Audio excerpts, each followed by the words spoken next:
15 de diciembre de 2018, estamos en Culiacán, Sinaloa. ¿Podría presentarse?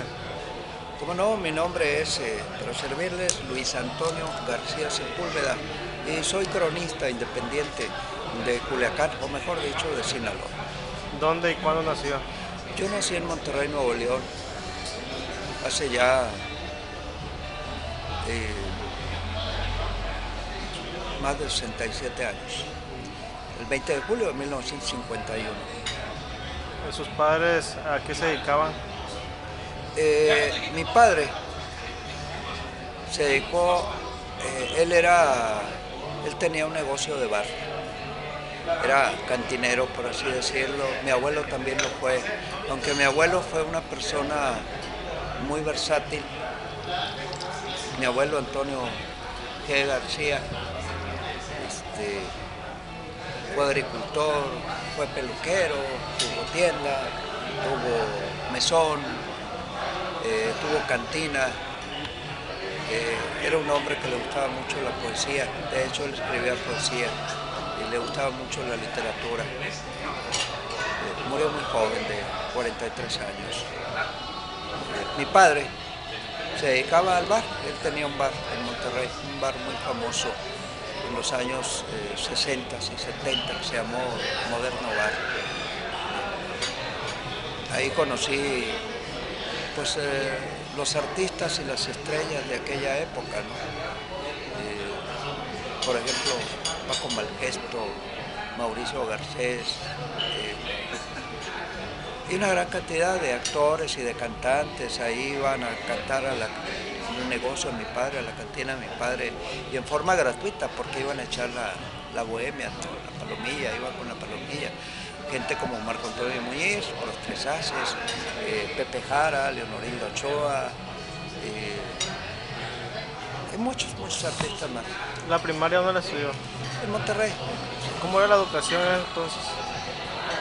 Era una educación, ¿qué te podría decir? Estricta.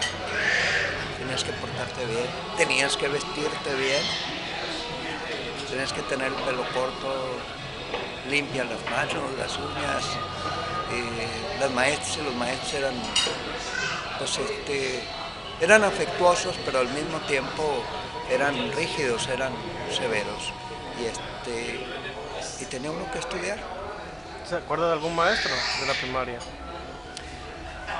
De la primaria no, fíjate, de la primaria no, de la secundaria don Atenedoro Colunga, que fue el director de la secundaria, un hombre ya de más de 70 años, yo creo. Recuerdo que cuando salí de secundaria, el último día nos reunió el maestro a los tres grupos de secundaria que salíamos. Me dijo: muchachos, es hora de que yo tenga una plática con ustedes de hombre a hombre. Es necesario que ustedes sepan, jóvenes, que el hombre tiene 3 edades. La primera, cuando le pagan. La segunda, cuando él paga. Y la tercera, cuando ni pagando. Ya sabrás, todos soltamos la carcajada, las maestras se ruborizaron, todo el mundo. Un viejazo, un buen, excelente tipo, ¿no? En fin. En la primaria los maestros los castigaban a los alumnos. Claro. ¿Qué castigo les aplicaban? Los clásicos, el reglazo en las manos, el pararte en un rincón del salón con un gorro, con un bonete, ¿no? El pico ahí. Digo, aparte de la regañada, ¿no? Sí. ¿Cuál era su materia favorita? ¿Cuál qué? Su materia favorita. Mi materia favorita, la historia. ¿En la primaria? Desde primaria la historia me gustaba. ¿Por qué? Es que tiene que ver mucho, para que te guste la historia tiene que influir mucho el maestro, que te sepa contar la historia, que te la sepa narrar, no que sea una materia aburrida, sino que te la hagan emocionante, porque la historia se nutre de vidas, de hombres y mujeres y se nutre de acciones, de hechos, tanto grandiosos como personales, pero la historia te va narrando vidas y hechos y acciones. Y cuando hay un maestro que le gusta la historia, te lo va narrando como si fuera un cuento, algo emocionante, con un final apoteósico. Entonces me tocaron muy buenos maestros de historia. Posiblemente por eso me gusta la historia. ¿Y en la secundaria? Sí, claro. ¿Cómo le enseñaba historia en la secundaria? Así como te digo, lo que pasa es que a mí me tocó, por ejemplo, en la secundaria, maestros que eran actores y que eran directores de teatro. ¿Sí? ¿Se acuerda sus nombres? No, en estos momentos no. Yo no soy memorista. No soy memorista. Ya luego de la secundaria, ¿a dónde ingresa? A la preparatoria número 2. ¿Cómo veía usted el contexto social del México de esa época? Bueno, lo que pasa es que a mí me tocó lo del 68. ¿Cómo lo vivió? En la escuela había mucho revuelo en la escuela, constantemente había juntas, constantemente había reuniones que hablaban precisamente sobre lo que estaba ocurriendo en la capital. Muchos días no tuvimos clases, había manifestaciones. De esa forma yo recuerdo movimientos. ¿No tocó saber de algún otro tipo de movimiento? No. Bueno, sí, porque en mi casa, por ejemplo, vivía un doctor cuya hija era miembro de la Liga 27 de septiembre, Irina se llamaba ella, no recuerdo el nombre. En Monterrey hubo un gran tiroteo dentro de lo que se llamaba Condominios Constitución, hubo un gran tiroteo. Y recuerdo que una vecina, porque ahí vivía una tía mía en esos condominios, y me platicaba mi tía cómo una vecina, ella era vecina de donde fue uno de los principales tiroteos en el edificio, cómo los judiciales llegaban pidiéndonos de favor que los dejáramos pasar al baño. Se estaban zurrando del miedo, decía mi tía, ¿no? Mi tía era de esa gente aguerrida, era maestra y era gente aguerrida, era gente de crítica social. Recuerdo esos. Luego de la prepa, ¿qué otros estudios realiza? No, de hecho no terminé la prepa, estudié el primer año y ya no ingresé al segundo, por problemas económicos. Mi padre se enfermó, le pagaron ataques epilépticos a raíz de un golpe que recibió tratando de separar a unos borrachos en su negocio.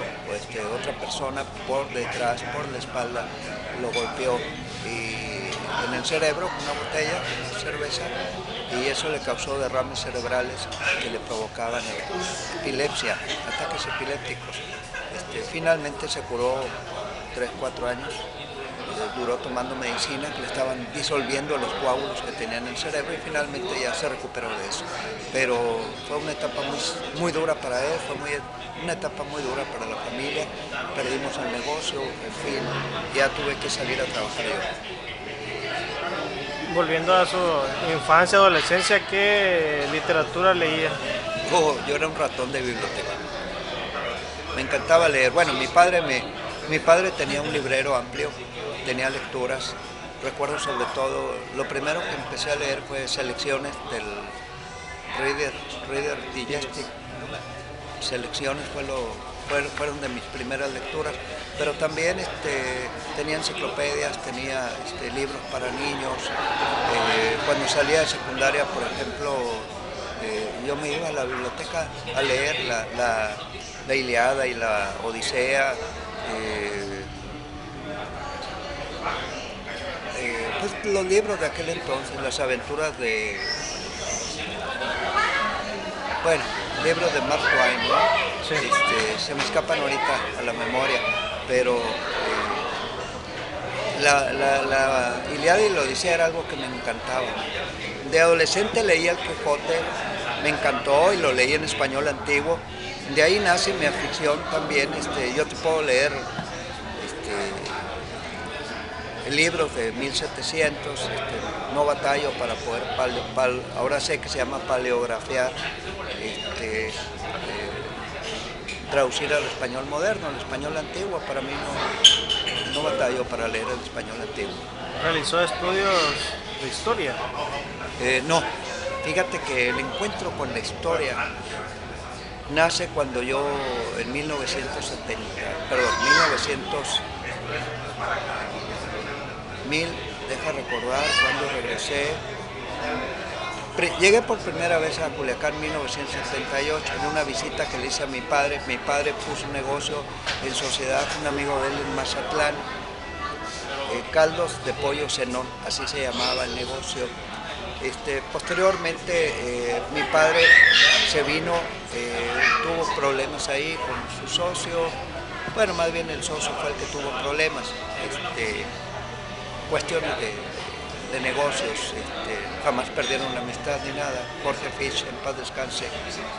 Y mi padre, ya para ese entonces, yo llegué a Mazatlán a visitarlo. De ahí me encontré un antiguo amigo que estaba trabajando vendiendo enciclopedias y me invitó a trabajar y me vine con él a Culiacán a trabajar vendiendo enciclopedias. En aquel entonces de Danay Editores, y estuve aquí en Culiacán y en el 78 estuve. Luego ya de aquí empecé a trabajar con Editorial Salvat, empecé a trabajar como promotor. Primero mi promotor fue Irma, se me escapa ahorita su nombre, Irma Esther Torres Covarrubia, una mujer maravillosa, bendita sea donde quiera que esté. Con ella me inicié en Editorial Salvat, y en Editorial Salvat, antes del año me nombraron promotor, o sea, jefe de grupo.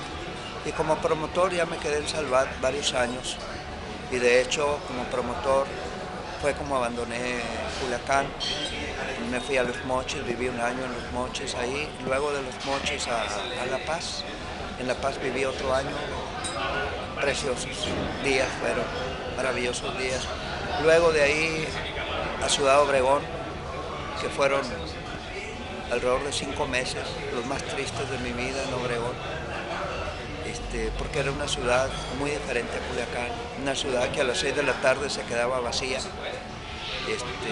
Una ciudad, como lo describe don Antonio Nakayama, en aquel entonces los habitantes de Sonora eran como los seres del desierto, tenían las costumbres. En el día se refugiaban en sus casas. Una ciudad hermosísima, Obregón, preciosa, me encantó. Una ciudad con unas calles anchas, los bancos majestuosos. Urbanísticamente Obregón está muy avanzada. Pero era una ciudad triste porque a las 6 de la tarde ya ibas al centro y estaba totalmente vacío, cuando en Culiacán siempre hay ¿A qué se debía? gran movimiento. No sé, la forma de vivir de las personas. Y aquí cuando estuvo usted a fines de los 70 y me imagino los 80, ¿cómo percibía la violencia? Porque era etapa de una Mira, transición. había violencia, pero no en el grado tan grande que hay ahorita. Desde luego había violencia, pero había violencia en las casas, digo, en las fiestas. Alguna fiesta, alguien que se puso borracho, se peleó. Había violencia con la gente que manejaba narcotráfico, pero jamás no alcanzaba los tintes de violencia ahora de matar niños, mujeres, personas inocentes. Los narcotraficantes se mataban entre ellos, como que había un orden. Y sí había violencia. Recuerdo las historias de algunos narcotraficantes que eran sumamente violentos, pero no se alcanza. Ahora, también me tocó estar ahí cuando la Operación Cóndor. Había terror, había violencia. ¿Dónde estaba usted? Aquí en Culiacán. Bueno, a mí me tocó lo último de la Operación Cóndor. Sí, pero luego Toledo Corro implementa, me parece que en el 84, Alianza por la Seguridad, me parece. Sí, desde luego que sí. Mira, como yo andaba en un área que era totalmente cultural, que era la venta de libros y enciclopedias. Pues yo no tuve problemas con nadie, o sea, lo mismo le vendía, ¿qué te puedo decir?, a jefes policíacos que a narcotraficantes, todos me recibían bien porque mi trabajo era muy noble. ¿Cómo sabía que era un narcotraficante? Ah, no, eso no lo sabías, como ahorita no lo sabes. Bueno, cuando sí lo sabes, cuando vas a un rancho, por ejemplo, y ves gente que está armada con rifles de alto poder. Eso me tocó verlo. Aquí, ahorita. Antes no, era raro ver eso, Pero era otro ambiente, eran otros tiempos. Y ya saltándonos hacia la crónica. Ah, bueno, espera, después de estar en Obregón, me fui, no, perdón, sí, me fui a La Paz, me fui a Obregón, de Obregón a Mexicali. En Mexicali viví alrededor de 8 años.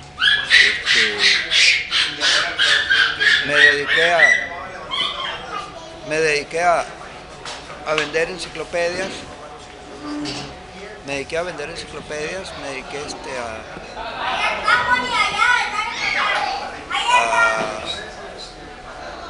a la venta de sistemas de seguridad y a la venta de bienes raíces. Me especialicé en bienes raíces, tomé un diplomado, yo daba clases de bienes raíces y finalmente me dediqué a la promoción de artistas, fui promotor de artistas y fue así como regresé a Culiacán. Regresé con la compañía de teatro de Jorge Ortiz de Pinedo en 1992 con la obra teatral Batas Blancas no hacen daño. Yo regresé vendiendo esa producción a diferentes promotores. Anduve con Jorge Ortiz de Pinedo en diferentes estados, en Sinaloa, en Sonora, en Chihuahua, en Baja California Norte, Baja California Sur. Y en otra gira que hubo, que se suspendió, fue cuando me quedé en 1992, aquí ya permanentemente en Culiacán, en 1993. Y en ese mismo año descubrí la historia, en 1993.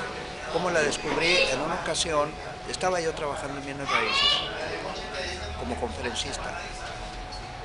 Y en una ocasión el carro se me descompuso frente a donde está el escudo de Culiacán, frente al Puente Negro, por ahí. Y yo me le quedé observando el escudo y no lo comprendí. Me causó mucha curiosidad. Entonces, en cuanto pude, fui a una biblioteca. Al otro día fue a una biblioteca, la biblioteca maravillosa que había aquí en Difocur. Lamento mucho que la hayan quitado de ahí. Y ahí pregunté por libros de Sinaloa. Me dieron en la sección Sinaloa, una sección rica en libros. Y empecé a leer sobre la historia de Sinaloa. Y empecé a leer aquella revista de Presagio, de don Chema Figueroa. Ese día leí 10 libros de historia. Para mí, leer sobre la historia fue como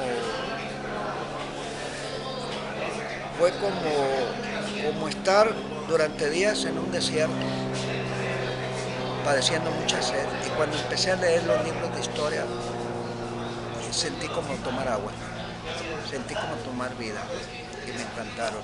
Sobre todo me motivó mucho una exposición que vi de don Miguel Tamayo Espinosa Los Monteros, una exposición fotográfica del Culiacán antiguo. Perdón. Cuando asistí a ver las fotografías que puso don Miguel Tamayo Espinosa Los Monteros del Culiacán antiguo, me trasladé, me fascinaron esos rostros, esas miradas de esa gente antigua. Es como si yo hubiera nacido aquí en Culiacán en otra vida.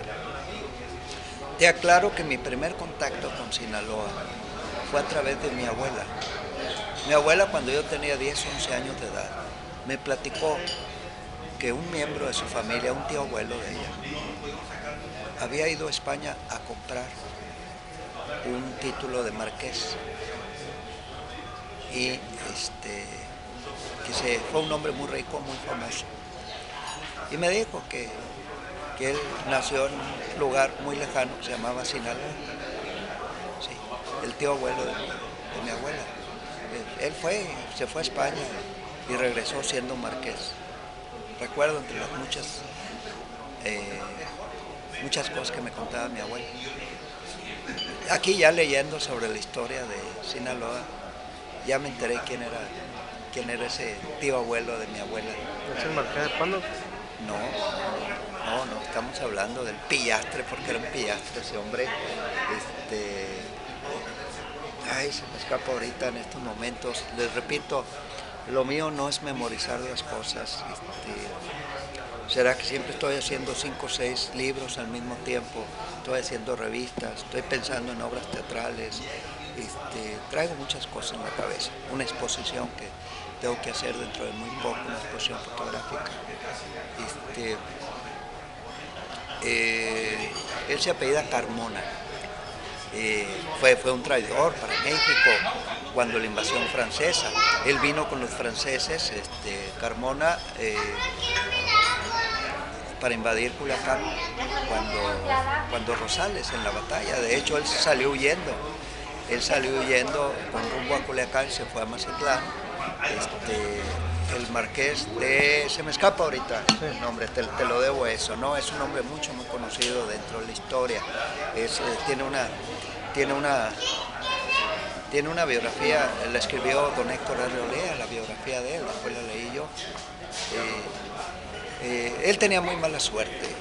Fíjate que tuvo varias esposas y con tan mala suerte que, bueno, hasta eso, se casaba con esposas millonarias, pero tenía mala suerte porque al año se le moría, fíjate nada más. Sí, se casó varias veces con millonarias y le tocó la mala suerte que se le morían muy pronto, ¿no? Finalmente se fue a España él y allá compró un título de marqués. Cuando Porfirio Díaz, ya cuando pasó todo lo de la invasión francesa, regresó a México con un perdón de Porfirio Díaz y vivió sus últimos años en la Ciudad de México. Inmensamente rico, ¿eh? Pero bueno, ese fue mi primer contacto con Sinaloa. Cuando llego aquí y descubro la historia, en 1993 me presentan a don Herberto Sinagagua Montoya, cronista de la ciudad. Le hicimos inmediatamente... Marqués de San Basilio. ¿Perdón? Marqués de San Basilio. Así es. Sí, el Marqués de San Basilio, efectivamente. Carmona se apellida él. Conozco a don Herberto Sinagagua Montoya en el 93 y a partir de ese año me dedico totalmente, me dedico realmente, dejé lo de bienes raíces, dejé todo y me dediqué a escribir y a investigar sobre la historia de Sinaloa. De eso ya hace ¿cuánto? 25 años creo, ya no llevo a la cuenta. Desde entonces me he dedicado a cosechar, a buscar retazos de la historia de Sinaloa. He publicado alrededor de 30 libros, posiblemente más. He publicado alrededor de unas 20 revistas que yo hago. Me he convertido en editor de revistas. He hecho programas de radio, programas de televisión. He colaborado en periódicos y revistas. Me he dedicado a la actuación también. Tengo por ahí 2 reconocimientos como mejor actor a nivel estatal y a nivel nacional por parte de la Universidad del Cine el año antepasado, estuve dentro de la terna del mejor actor a nivel nacional.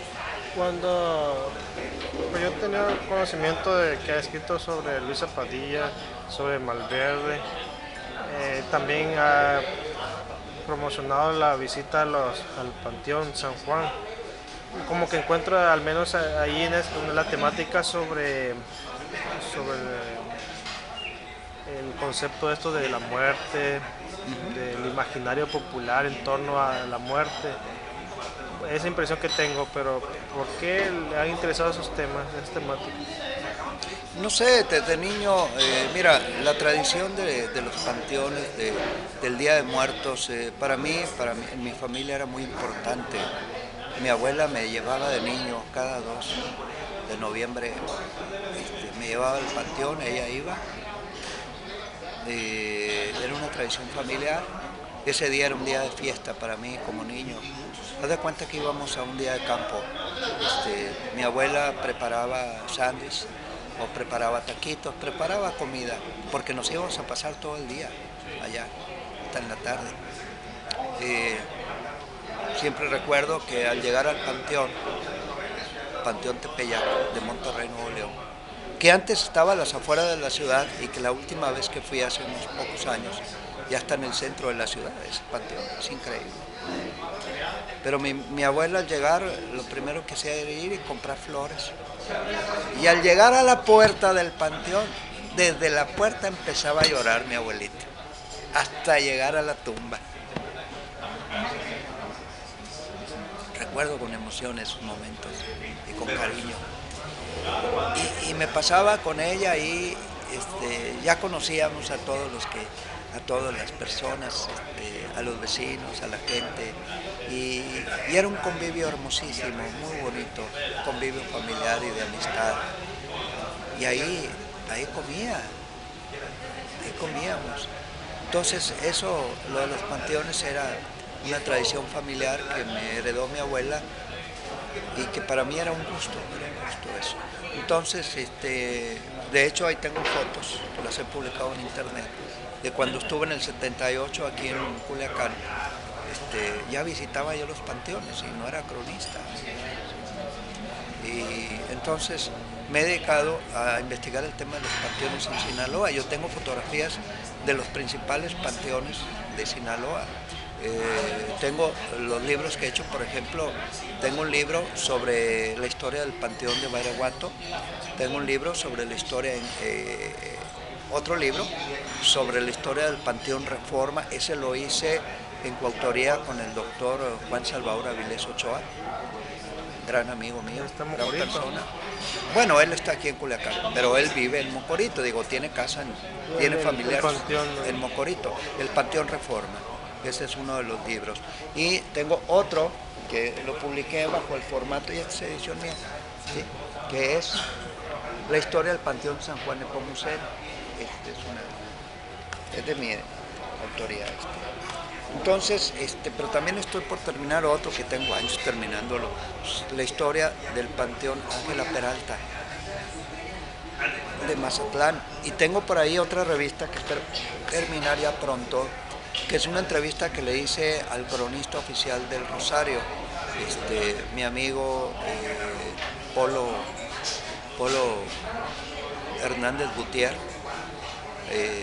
Polito, le decimos de cariño Polo, ¿no? Polito es un muchacho joven, muy talentoso, y él le hizo una entrevista, la tengo en video, nos va hablando sobre la historia del Panteón Español del Rosario, y muy interesante, y esa muy pronto la voy a publicar también.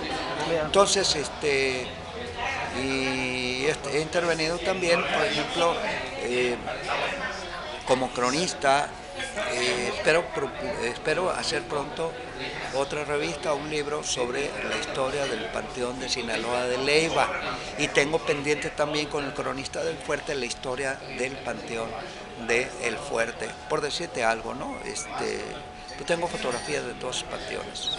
Me gustaría que nos hablara sobre el proyecto de Luisa Padilla.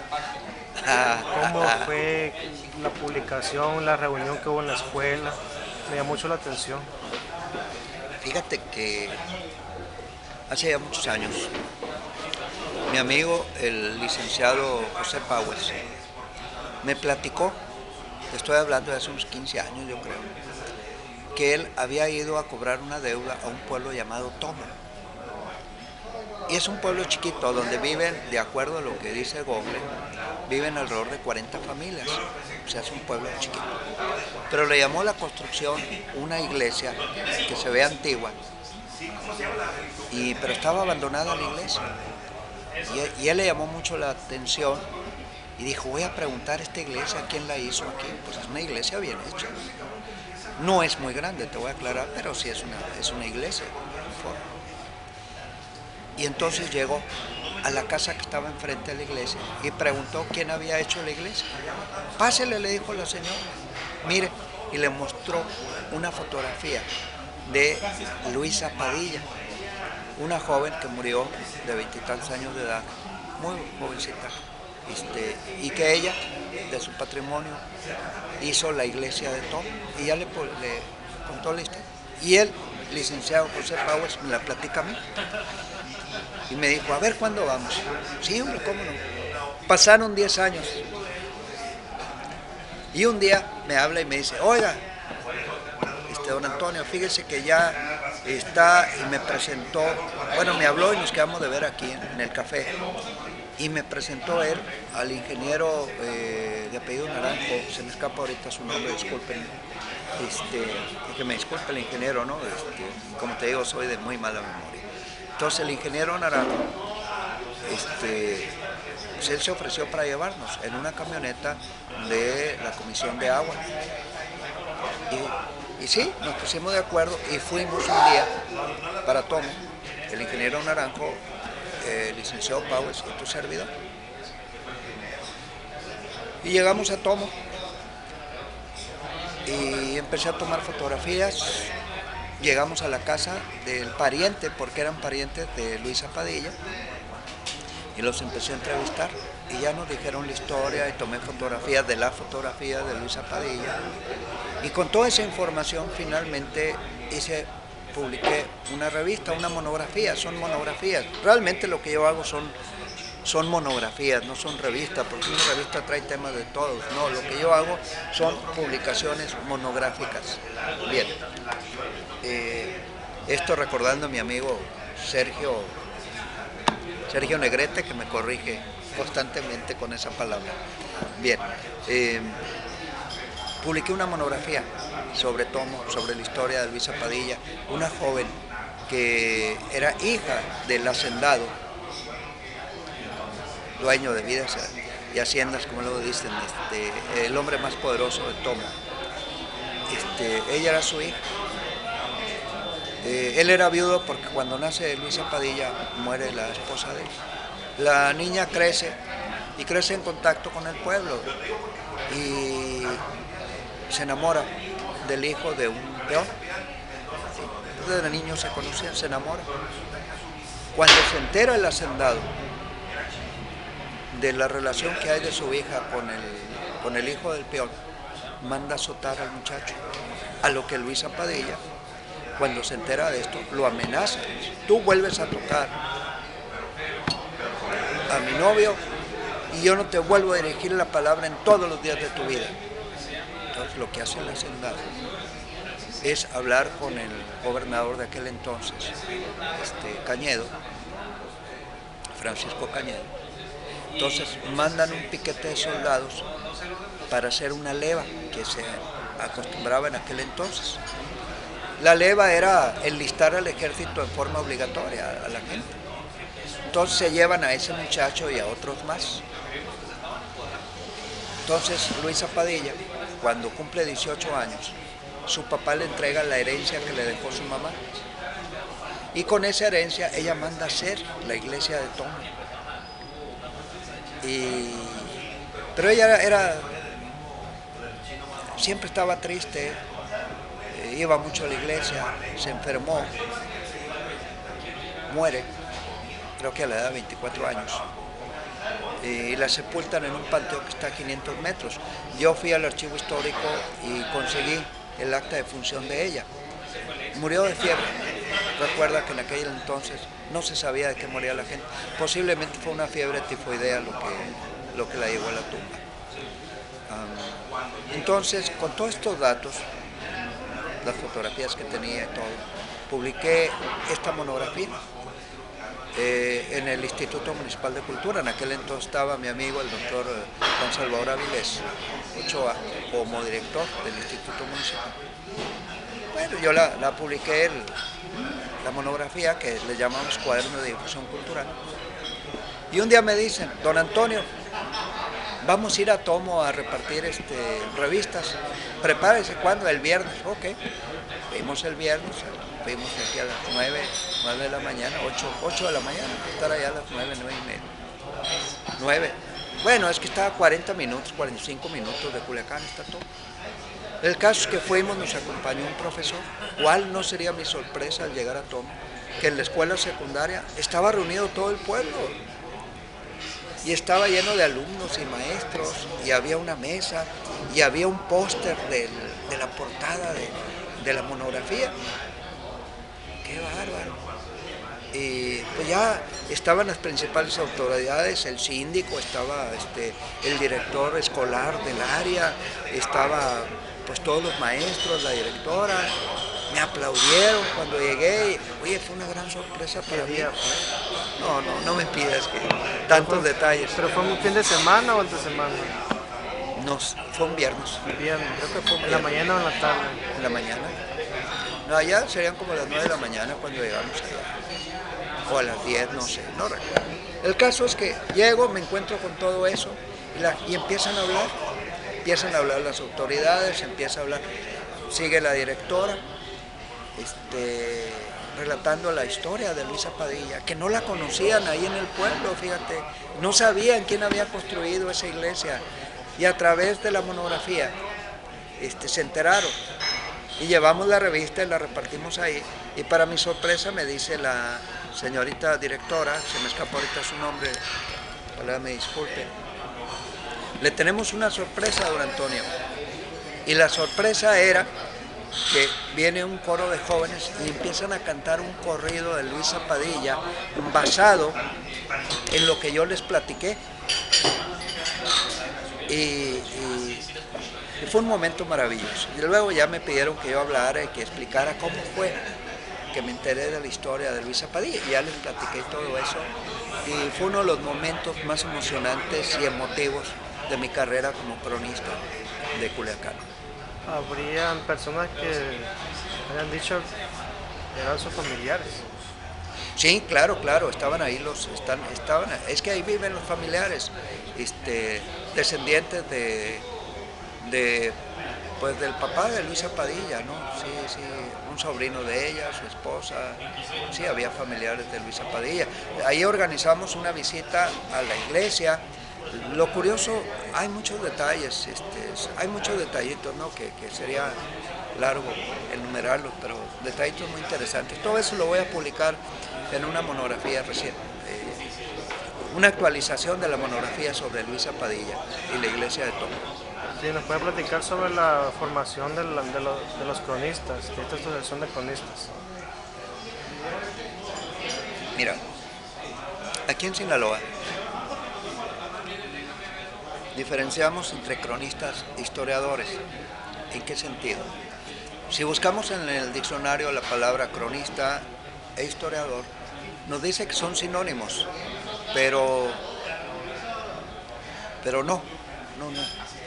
Para nosotros, historiador es aquella persona egresada de la escuela de historia, que es un profesional en la carrera de historia. Y un cronista es una persona que independientemente de la profesión que tenga, le gusta, se apasiona por la historia y escribe. Mira, lo resumo en estos siguientes conceptos. ¿Qué hace un cronista? Porque el historiador que es egresado de la escuela de historia, el 99% se dedican a dar clases de historia. Pero muy poca cantidad, que puede ser el 1, el 2%, se dedican a la investigación de la historia. Esto es real, lo que estoy diciendo.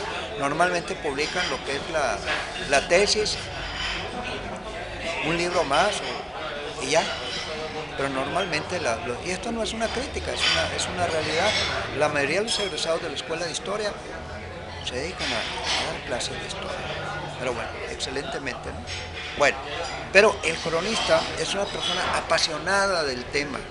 Es una persona que paga por hacer su trabajo. ¿Qué hace un cronista? Un cronista, primero, estudia, la ama. Su primera característica. Segunda característica, estudia la historia de su región, la historia de su ciudad.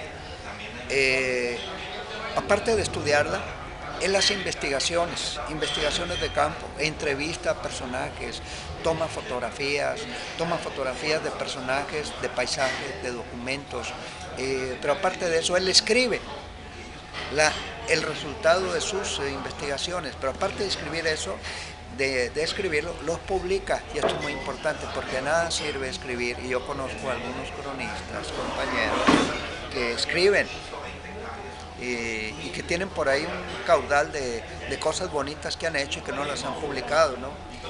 Me refiero a don Víctor, especialmente a don Víctor Zazueta,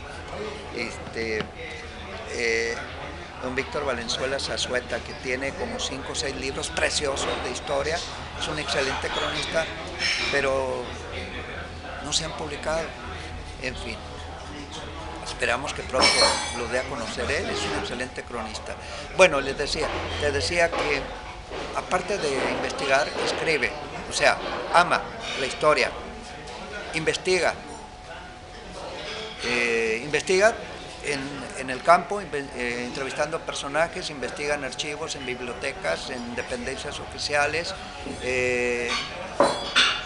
consigna los resultados de investigaciones, es decir, escribe, también publica los resultados de sus investigaciones, pero además también promociona la historia, da conferencias, da pláticas, y por último defiende el patrimonio histórico, participa de alguna de las diferentes maneras por la conservación del patrimonio histórico. Eso es lo que hace un cronista, ¿no?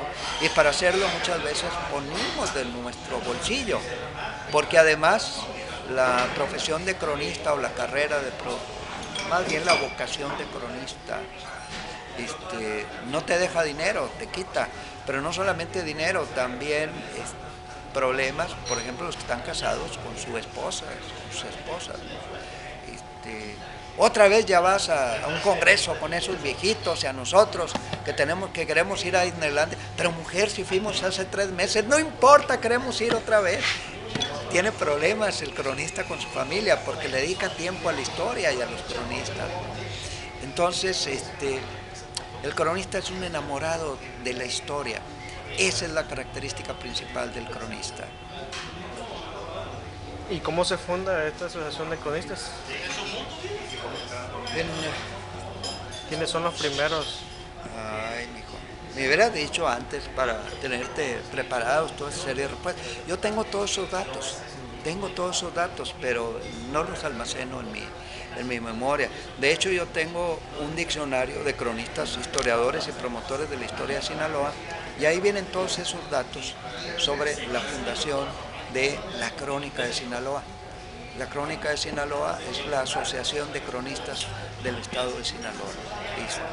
Creo que fue en el 93, me parece, o en el 94 fue cuando se fundó en Mazatlán, con un grupo de cronistas de todo el estado. En aquel entonces yo no pude asistir a ese evento, pero ya me incorporo un año después a la asociación. Y la fundó, el primer presidente fue nuestro compañero, el doctor Francisco Padilla Beltrán, que es el actual cronista oficial de Culiacán, don Adrián García Cortés, que fue el motor, fue el corazón de esta idea de fundar la Asociación de Cronistas, don Adrián García Cortés, en paz descanse, que fue cronista de la ciudad de Culiacán. ¿Algo más que quiera agregar? No, pues agradecerte. Y estamos ahorita publicando en el Instituto Municipal de Cultura estas monografías. Esta, la más reciente, ayer salió, es Apuntes para la Historia del Centro Cívico Constitución y del Museo de Historia Regional de Sinaloa. Es una monografía hecha en coautoría con el doctor Francisco Padilla Beltrán, que es el actual cronista de la ciudad. Y por mi parte, independientemente, yo también publico otras monografías, como por ejemplo la historia del Panteón San Juan Nepomuceno, es una edición mía, y hay otra, tengo como alrededor de 20 monografías diferentes. Esta, que la vamos a publicar el próximo año, ya que haya cambio de síndicos, es la guía del Ayuntamiento de Culiacán y sus 18 sindicaturas. Esta la vamos a publicar pasando enero, en febrero la vamos a publicar. Sí. Pues ahí estamos haciendo labor por la historia de Sinaloa. ¿Cuál es mi último mensaje, amigos cronistas, historiadores? Hay una palabra clave para ustedes, y no solamente para ustedes, los cronistas e historiadores, sino para todo aquel que sea profesionista. La palabra clave es actualización. Tenemos que actualizarnos en las nuevas tecnologías para hacer mejor nuestro trabajo.